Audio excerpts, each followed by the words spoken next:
wanna be offended for Christmas. I just wanna find someone to sue. I don't want a dog or a table for ping pong. I just wanna be offended by the title of a song. Great moves, Jake. Keep it up. Ho ho ho, and a Merry Christmas to you three. You can't say that. What are you talking about? That's slut shaming. Welcome to Twidiots.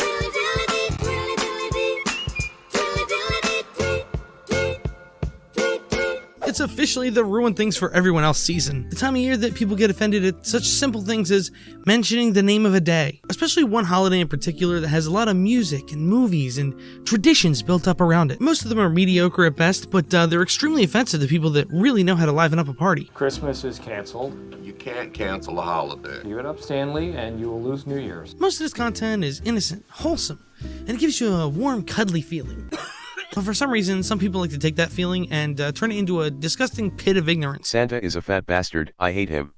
That's bait. I want no part of that. He never gave me my BB gun. That's a completely different movie. We're not talking about A Christmas Story. Santa. Okay, I'm gonna just unplug your mic for a bit while let you deal with that while we talk about Rudolph. It's an American classic that is played all over television this time of year if you aren't familiar. Rudolph the Red-Nosed Reindeer is a claymation movie from the 1960s about a reindeer born with a birth defect, a glowing red nose. This makes him different than the other child deer, and over the next few minutes of the movie, he's bullied and treated generally very poorly by pretty much everyone besides his mom. The Huffington Post released a video called Is Rudolph Marginalized recently. This and a disappointingly large number of other people online are claiming that the movie is problematic because of the bullying. They also claim Rudolph's father, I believe it's Donner, is misogynistic based on his statements to his mother later in the film. And the movie even makes it seem pretty bad because it shows up during a scene where Donner tells his wife to stay home. Looking for Rudolph was man's work. No, this is man's work. And then shows Rudolph's mom crying. I don't know about you, but I wouldn't say that came off looking like a good thing. Definitely looked like a pretty bad thing. I would actually argue that the movie beats you over the head with how much the characters are bullied in this movie. And not just towards Rudolph. There's a couple characters that get it. This is a huge part of the story. The bullying is a storytelling element.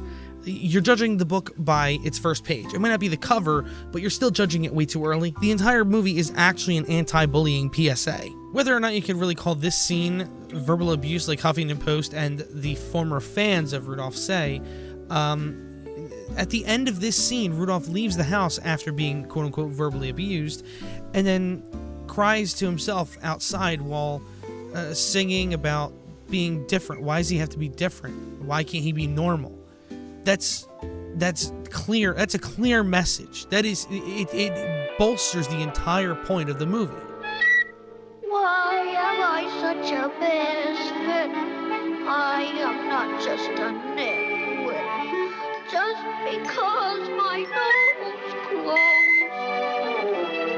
Why don't I fit in? Yeah, right. This is definitely promoting bullying, you freaking morons. For those of you that hadn't seen the movie, heard the song, or heard the tale even, Rudolph eventually overcomes all of that bullying, all of that nastiness, and becomes everyone's hero. Actually, so does everyone else in the story that got bullied. They end up becoming what they wanted to and so much more. From then on, he was even known as the leader of Santa's sleigh team. So let's put that in perspective.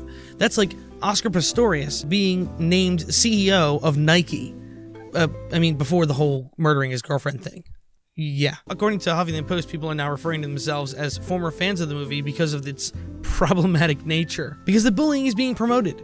Because it happens. Has no context. Again, we're back to the whole no context thing anymore. The whole point is to show that bullying is a bad thing. So they show it, a lot of it, directed at the main character, who you're supposed to feel sympathetic for. And then towards the end of the movie, when they triumph, you feel, wow, he overcame all that.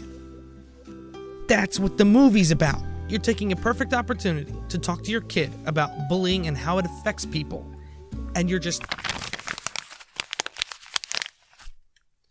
throwing it away. I don't want to teach my kids. I want everything to spell it out for them. So to make this perfectly clear, let's look at some other movies that are now problematic because of this exact example. A Christmas Story is banned because of bullying. Harry Potter has to go because he's bullied in the movie. Rugrats and Dexter's Laboratory both feature bullies.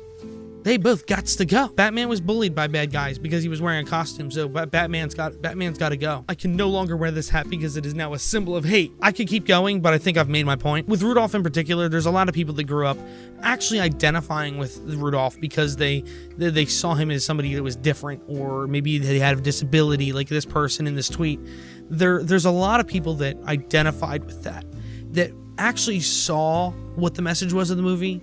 I mean, it didn't take much. You must have been real dense if you didn't pick up on it when you watched it when you were younger. There's a lot of people that actually benefited from Rudolph. The people that saw Rudolph as an underdog, an outcast, someone with a disability, somebody that was just treated poorly by everyone. Even most people that didn't have that feeling still could see the message.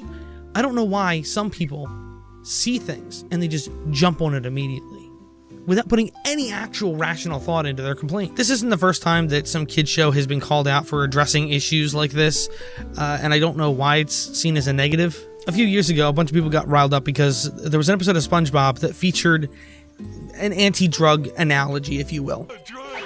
But Mr. Krabs said, "Lighten up, will ya? Or do I have to eat all this cheese by myself?" The episode used fishing hooks as a stand-in for drugs, and there was a bunch of don't play with the hooks, you might get stuck and you won't be able to come back, things like that. There was a lot to it, and it was very clear the entire time that the whole point was that there was danger around the hooks. Drugs, I mean, but people somehow didn't notice in their teenage years, and just a few years later when they had their first kid and they're watching TV, oh my, this is about drugs and how bad they are. How dare they show this to my kid? What? How do you get that angry because someone told your kids that drugs are bad? Look, I've only been a parent for a year now, but I've been a rational adult for many more months. Maybe if something like this bothers you, maybe it's more about you than the program itself. Both that episode of SpongeBob and the movie Rudolph the Red-Nosed Reindeer are actually telling kids not to do things, and you're mad because of it. Maybe before you flip that switch into outrage mode, maybe do some actual rational thought. Maybe watch the entire thing and see where it leads rather than assuming from the beginning. Anyway, thank you so much for watching, everybody. Hope you guys enjoyed this video. Remember to like if you liked it, and I'll see you guys next time. Hopefully I won't be sick anymore.